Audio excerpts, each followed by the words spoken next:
Hey guys, it's Sarah. Today I wanted to discuss my beauty and fashion budget for 2020. So I've never set a specific budget for myself when it comes to beauty spending or clothing spending or anything like that. But I wanted to start by giving you a little bit of background on how I budget my money overall, then explain a little bit about why I want to set these kind of spending goals for myself. The way that I budget my money is I use something called the 50-30-20 rule, which you may have heard of. It's a really simple way of budgeting your money no matter what you make each month. So the idea is 50% of your income goes towards needs, so things like rent, utility bills, groceries, things like that. 30% goes towards wants, so for me that would include makeup, clothing, Netflix, not that I pay for Netflix, I use my parents like everyone else, home goods, just anything that is not a necessity, and 20% goes towards savings. So it's never really been necessary for me to set a spending goal for makeup and clothing, but I decided to do it this year because I've been thinking about this a lot lately because as we're starting a new year, a lot of people are posting their like beauty budget videos. A lot of people are doing no buys and low buys. I've never felt the need to place myself on a low buy or a no buy because I feel like in general I'm pretty smart with my money. But I filmed the beauty consumer tag, which was started by 90s Love Child, and then it kind of went around. A bunch of my favorite YouTubers did it. But I filmed my version of that video, and one of the questions was, do you ever feel guilty for the amount of money that you spend on makeup? I said that I actually feel guilty a lot of the time anytime I'm spending money on makeup or clothing. Like, those are the two things that I feel the most guilt about spending money on. And so I feel like setting a budget for myself will help me stay within reason and not feel guilty for spending, so that I don't necessarily have to wonder like, am I overspending in this category? It'll just kind of eliminate that guilt, I hope, because I've already decided it for myself. So I don't have to feel guilty if I'm spending $50 on some clothes in a month. So let's go ahead and get into the numbers and the goals. In 2019, I wanted to calculate this so that I could have something to kind of go off of for this year. Thing is, in 2019, I did not exactly track my makeup spending and my clothing spending. For example, let's say I spent $50 at Target. I wrote that $50 on my budget spreadsheet, so I didn't necessarily say I spent $12.76 on makeup this trip. So this is an estimate, but I think it's probably pretty close. I spent $576 on makeup, and I think that estimate might include some skincare because there were some Ulta orders in there that had some skincare in them, things like that. So including skincare, and I am going to lump skincare into my beauty spending, by the way. Including skincare, I'm guessing I spent around $650 on makeup in 2019, give or take, but I think that's pretty close. And then on clothing, I actually spent $870, which is more than I thought, because every time I look in my closet, I'm like, dang, I hate all my clothes. I haven't bought new clothes in forever.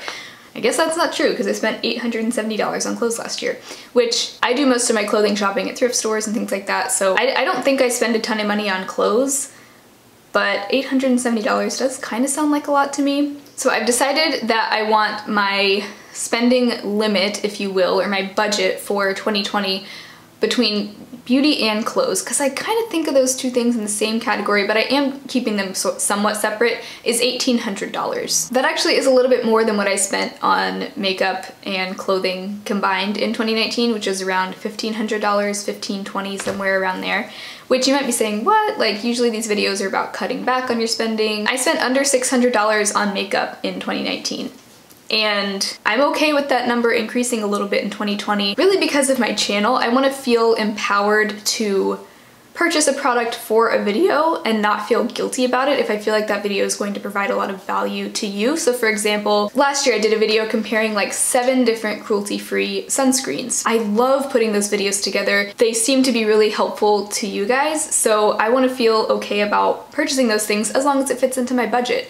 And so I'm okay with spending a little bit more on those types of items, especially because I do want to invest a little bit into my channel. Like, that's not to say I'm gonna start trying to purchase all the new releases that come out all the time, because that's not sustainable for me from a financial perspective or an environmental perspective. And I would get very bored of that very quickly, and it's just not what my channel is about. So only purchasing products that I'm genuinely interested in and or that are going to fit into a video that I really want to do on my channel. $1,800 total is my budget, but that I'm gonna allocate $900 towards makeup and $900 towards clothing and accessories. So clothing includes any clothing, shoes, and accessories for me. And then beauty includes any makeup or skincare. And then in terms of body and hair care, I'm kind of gonna decide what counts toward my budget on a case-by-case basis, because I tend to be very practical about things like shampoo, body wash, body lotion. I usually buy like the most basic things in that category, and I don't tend to overspend. But let's say I were to buy, like, if I were to treat myself to the Sol de Janeiro Boom Boom Cream, that would count towards my beauty spending. But if I bought like the Trader Joe's body lotion that's unscented and it's $3, I'm not gonna count that, because that's just like a practical personal care type of purchase, you know? So that's my budget for the year. Pretty simple. I feel like it's very doable. It might sound like a lot of money to you, it might sound like nothing at all to you, but that feels good to me.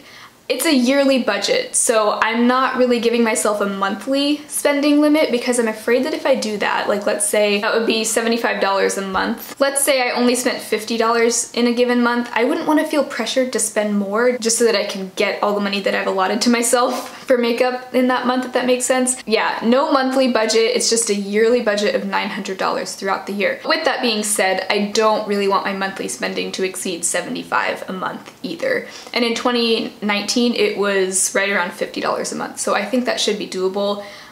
Honestly, I haven't been that interested in buying makeup recently. Like, I was at Target the other day to pick up a few things that I needed, and I just walked right by the makeup section. I didn't even feel like looking. So 9 times out of 10 when I'm buying a product, it's for my channel, and I mean, it is for myself because I'm gonna enjoy it, but I enjoy it in the context of my channel, and if I already feel like I have enough of a certain type of product, I'm not like itching to go out and try the latest and greatest setting spray or whatever. So last year I had a big list, or not a big list, I had about 5 to 10 products at any given time that I was no longer buying. And I went back and revisited that. I did one video in January and one video in June of 2019. And I discussed a whole list of products that I was not going to be buying. I went back and looked at it, and I don't really feel like I need to put these like product specific limits on myself anymore, because my preferences are constantly changing. Like at the start of last year, I said, I'm not gonna buy any more jumbo eye pencils. The ones that I had at the time, I never seemed to end up using. I feel like, I don't know, now I'm kind of like, maybe if one comes out, or you know, one calls out at me that looks really interesting, I might be down to try it. So I don't really feel like I need to put that kind of restriction on myself. Just to breeze through these to give you a little bit of an update. Some other things I said were I wasn't gonna buy any more blushes. I don't want to go crazy buying new blushes, but if I happen to see a blush that was just so beautiful and I felt like it would fit into my collection, I'd be okay with buying another blush, you know? So I'm not feeling like I need to limit myself there, because I feel like I have decent judgment as it is, and I trust my judgment. So I don't feel like I need these limits anymore. Nail polish, I'm okay with buying nail polish now. I said I wasn't gonna buy any at the start of last year.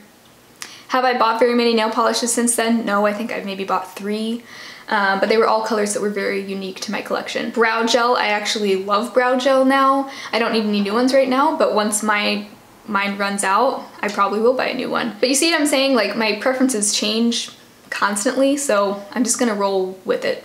Packaged single shadows I'm okay with now. I wasn't buying any of those at the start of last year, but now I'm kind of into the idea of like a one and done, like ColourPop Super Shock Shadow. I bought 2 ColourPop Super Shock Shadows a couple months ago, and I'm loving them. I said I wasn't gonna buy any more complexion products online. I'm still avoiding doing that whenever I can. I'm gonna go to the store first and swatch it to make sure it's the right shade for me. The only instance where I wouldn't do that is if it's a brand that's only sold online. Then I would use, what is that website? It's like the foundation finder, where you put in a few foundations that you already know match you, and then it'll tell you which shade you are in this other foundation.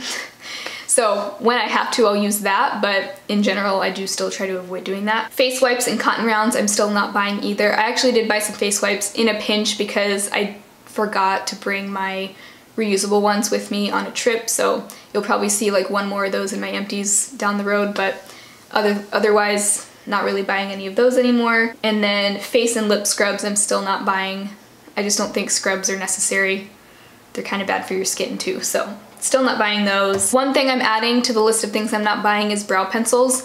I've switched over to a brow pomade. I'm actually really loving the Anastasia Dip Brow Pomade. I think it'll be a much more cost-effective option because it just lasts so much longer than a little pencil that I fly through in like 4 to 6 weeks. So that's a way that I'm going to be saving money this year. Same with mascaras. I'm going to stretch the amount of time that I keep a mascara.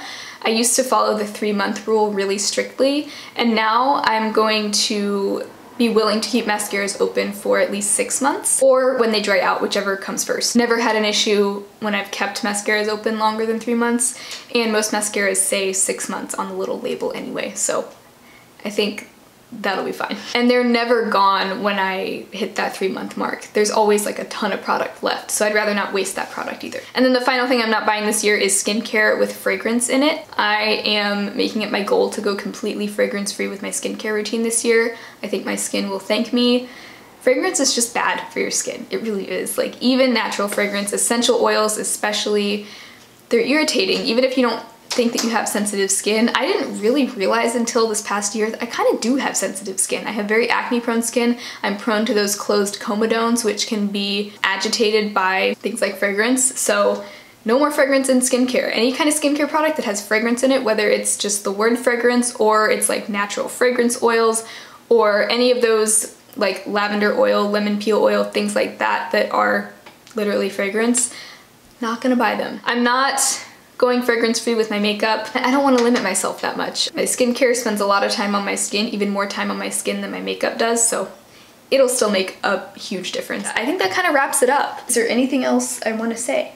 The way that I'm going to be updating you on how I'm doing with my budget, I think I'm going to do quarterly updates to let you know how much I've spent so far, and perhaps even let you know what I've spent my money on. Would you prefer to see monthly updates? I feel like that might get repetitive. But if there's a huge interest in seeing monthly updates, I might decide to do that.